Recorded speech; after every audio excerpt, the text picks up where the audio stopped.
It was the first Sunday of summer break, and I was in a hurry to finish my dusting chores fast so I could call Kalfani to ride bikes. I wasn't even thinking too hard about anything, like Dad says I do sometimes. Well, okay, maybe I was thinking a little bit hard about Grandpa Clem and how I'm going to miss fishing with him this summer, which made me think about the funeral and how the man in the black robe had said, "From dust we come, and to dust we shall return." And then I started looking more closely at the gray particles I was picking up with my dust rag, and I thought, what is this stuff anyway? And where does it come from? And how come it keeps coming back no matter how many times I wipe it away? That's when the science part of me took over. I stopped thinking about Kalfani and riding my bike and even Grandpa Clem. And I definitely wasn't thinking about finishing any chore. I went straight to my computer and got on the internet, where I typed in the search question, "What is dust?" 67,900,000 results came up. I had no idea there would be so much out there about dust. But that's the thing about asking questions. They often lead to surprises, and they always lead to more questions. I climbed our table to get a sample from a candelabra thingy. It was the dustiest place I could think of in our house since I never dusted, and went to my room. I set the microscope slide on my desk and pulled out the spiral notebook I kept between my bed and the wall. Across the yellow cover, I had written in big black letters, "Confidential." Dad taught me how to spell it. He's a police detective, so he knows all about confidential things. Confidential says that what's inside is important. Plus, you never know when you might discover something that really is top secret. I sat at my desk and flipped open the cover. The question notebook was my fifth grade teacher's idea, but the name for the notebook was mine. Brendan Buckley's Book of Big Questions About Life, the Universe, and Everything in It.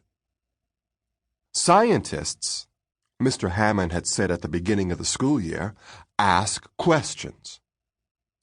That's when I knew. I am a scientist. Because as far as I'm concerned, no question is unimportant, and nothing in the universe is too small to ask about. I ran my hand across my book's title. Summer vacation had finally arrived. That meant 79 days to find answers to the questions I'd already recorded. 79 days of scientific experimentation. And 79 days to mess around with Kalfani, swim in his pool, and get to the next level in Taekwondo. Cal and I are only 5 ranks away from our black belts. The thing I wouldn't be doing was fishing every Monday with Grandpa Clem. When Grandpa Clem died in April, it was sort of like having my leg taken away. You always expect it to be there, but then to one day wake up and find it gone? Suddenly everything's different, and there's nothing you can do about it.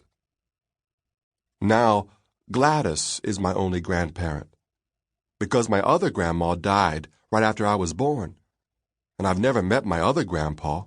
Mom doesn't talk to him, or about him either, which makes me wonder what happened.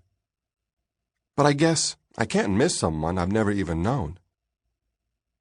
The one time I asked where he was, she bit on her lip, and her forehead bunched up like when she cut her thumb and had to get stitches.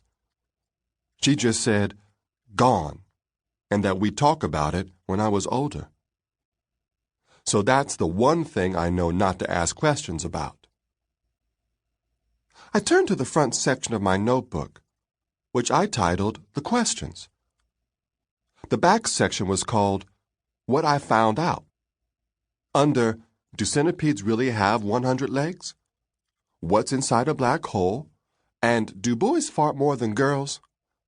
I wrote my latest questions about dust. Mr. Hammond told us that scientists' questions compel them to find answers, and that's how they make their discoveries. I asked Mr. Hammond what being compelled meant, and when he said it meant to have an uncontrollable urge that won't be satisfied until you find what you're looking for, I knew exactly what he was talking about. I get compelled all the time. I ran to the bathroom with an eyedropper from my microscope kit and suctioned some water from the faucet. I went back to my room, squeezed a couple of drops onto the slide, and pressed another slide on top. I stuck the dust under the lens. The cool thing about my scope is that it displays whatever it's looking at on my computer. I clicked a couple of times to open the program, and up popped my dust, magnified 400 times. It was basically a bunch of small flakes. But flakes of what? I opened an internet article called Dust Creatures and started reading. The article said, when you examine household dust under a microscope, you can usually spot ant heads or other insect body parts. I had just clicked over to my microscope display to look for bug legs when a car door slammed outside. I glanced out the window. Dad was back with my grandma, Gladys. A minute later, the front door opened. "I'm here," Gladys shouted. I got up to say hi because I wasn't seeing any bug parts, and because any minute Gladys would show up in my room anyhow. Gladys doesn't pay attention to my experiment in progress sign.